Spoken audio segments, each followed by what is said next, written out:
कीलू तआमकुम युबारिकु लकुम फी, इसका मफहूम क्या है वाज़ेह फरमा दीजिए। युबारक मजहूल, युबारक ये कील ये कैल से है ना, इन खाने को तोलो, इसमें अल्लाह ताला बरकत देगा ताकि किसी किस्म का खुदा और धोखा ना हो।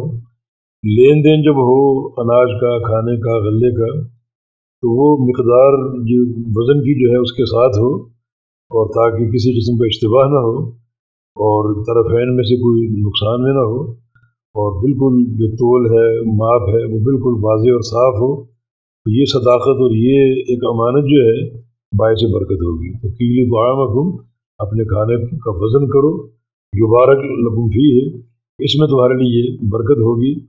और अगर बग़ैर वज़न के लोग कि चलो अंदाज़न ये 10 किलो है, उसमें कमी बेशी हो सकती है और इसमें ज़रर का इम्कान है, लिहाजा बेहतर है कि खाना तोल कर लो और दो ताकि माप और तोल वाज़ेह हो और ये बात बायस बरकत होगी।